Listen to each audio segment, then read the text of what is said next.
On August 25, 1998, Rafael Perez, a police officer with 9 years of experience, was arrested after illegally removing more than 6 pounds of cocaine from the department's evidence room. And the already delicate situation had only just begun because, in an attempt to avoid jail time, Rafael Perez, who for years had represented the classic ideal cop, made a deal with the authorities. In exchange for a reduced sentence, Perez would reveal all the missteps and secrets of the C.R.U.S.H unit, a police force designed to combat the gangs of Los Angeles that ended up becoming the very evil it sought to destroy. The biggest police scandal in California history had come to light. Development. In the late 1990s, the city of Los Angeles was the scene of one of the most controversial episodes in the nation's history, in which the police force itself became the target of numerous allegations of violence and corruption, an episode that has inspired a multitude of films, series, TV shows, and even video games. The famous Rampart scandal.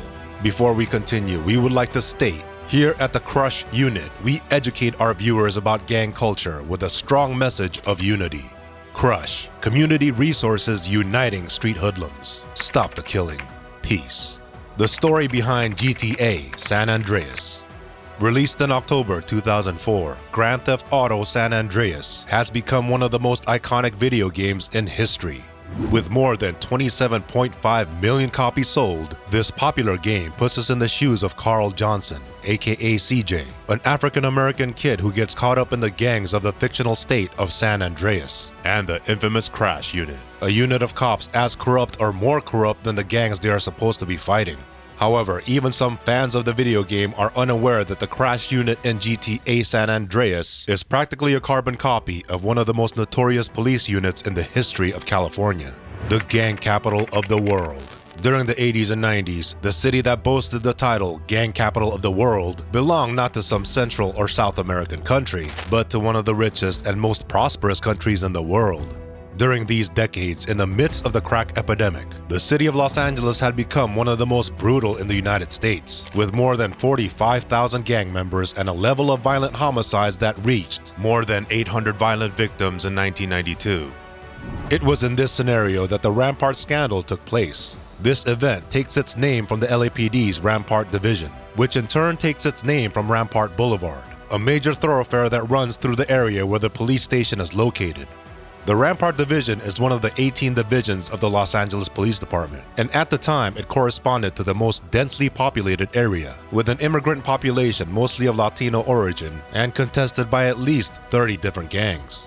At the time, Rampart had all the makings of a nest of crime and violence. Many of the immigrants arriving in the United States were fleeing bitter civil wars in countries like El Salvador, Guatemala, and Nicaragua. But when they arrived in the United States, at least half of them did not even speak the native language, making their integration into society more complex. Los Angeles C.R.U.S.H Police. By the early 1970s, the gang problem in Los Angeles, especially in the Rampart Division, had escalated into an insane level of violence and crime. The crack and cocaine epidemic had become a serious problem, and gangs such as the Mara Salvatrucha, Orphans Gang, 18th Street, Easy Riders, or Playboys, among many others, had already begun to affect the quality of life for civilians around Rampart. The city had become a hub for drug trafficking. Small business owners were forced to pay monthly rents to gang leaders for protection, and the number of violent murders was reaching unbearable levels. Seeing a clear need to take action, the LAPD created C.R.U.S.H, an acronym for Community Resources Against Street Hoodlums, an intelligence unit with a single purpose: to infiltrate the gangs, expose their secrets, and take them down. The C.R.U.S.H unit began operations in 1973, created by then Police Chief Edward M. Davis, who designed it as one unit of uniformed officers and another of undercover plainclothes officers to infiltrate the gang structure. Soon, each of the Los Angeles Police Department's 19 divisions had its own C.R.U.S.H unit, intimidating those who intimidate others. C.R.U.S.H was created in response to street violence, and the acronym alone indicated that the officers assigned to these units were to be tough guys, as tough or tougher than the criminals themselves. A goal, if you will, that was successfully achieved by the members of Rampart, who operated under the motto, "Intimidate those who intimidate others." Initially, the unit acted ethically and decisively, especially in the latter regard. Driven by a determination to turn a war zone into a safe place, the Crash cracked down on the gangs, which was generally well received. They gave people a sense of confidence and security. There was a sense that something was being done about the serious gang problem. In April 1987, at least more than 1,000 police officers from all of the city's crash divisions arrested more than 1,453 people in South Central Los Angeles in just one weekend. This episode, known as Operation Hammer, resulted in a double-digit drop in crime in the city. The members of this unit may have started out with the simple goal of fighting a problem as serious as gang violence, but over time they ended up becoming the very evil they were sent to eliminate. The story of Rafael Perez is a case in point. Perez had been a police officer since the age of 22, and during his early years as a member of Rampart's crash unit, the man earned the respect and admiration of his fellow officers, many of whom ended up becoming corrupt in the same way he had. During his early years on the force, Rafael Perez worked undercover as part of the narcotics team. He and his partner David Mack traveled the city undercover, buying drugs on the street and making arrests. He was a role model. Over time, Perez, like the other members of the unit, had certain freedoms in dealing with gangs. He began to dress and act more like a gangbanger than a cop. He demanded respect on the streets, and those who didn't comply would suffer the consequences. This behavior would soon become the norm within the unit, not only for the officers in charge of making arrests and communicating with gangs, but also for the officers, prosecutors, and even judges involved in the cases. A corrupt entity.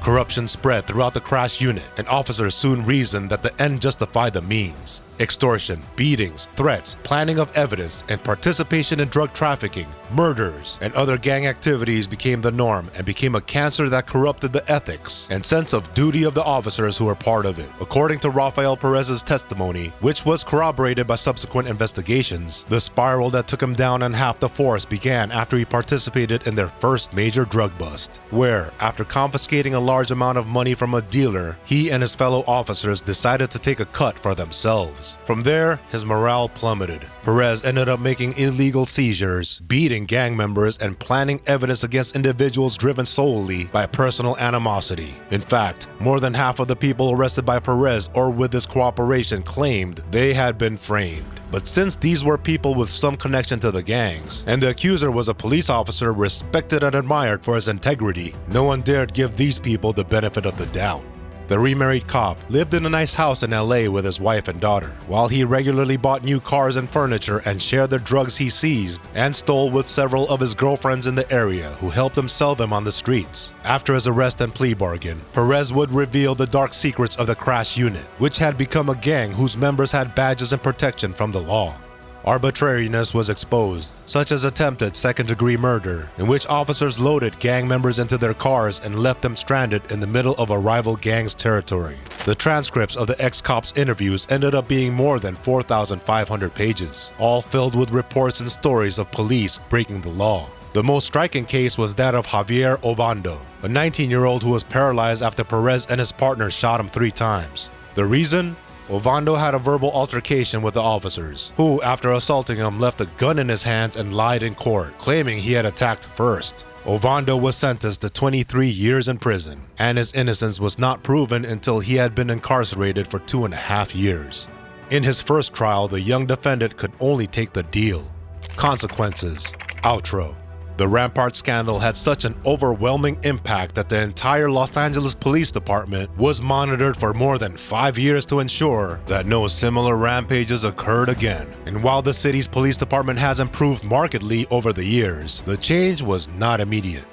After Perez's testimonies, more than 70 police officers were investigated, and lawsuits were filed to free all those arrested for crimes they did not commit. These proceedings dragged on for years, and the Los Angeles Police Department received more than 140 lawsuits and paid more than $125 million to those affected. The officers who compounded their situation by perjuring themselves in court reminded everyone how thin the line between virtue and corruption can be. Thank you for joining us today. Crush Unit, we are here to educate, respect, and unify. Don't forget to hit that like button, subscribe for more riveting content, and let us know in the comments what you thought of LA's Crash Unit. Until next time, keep it real, my G's, and stay up.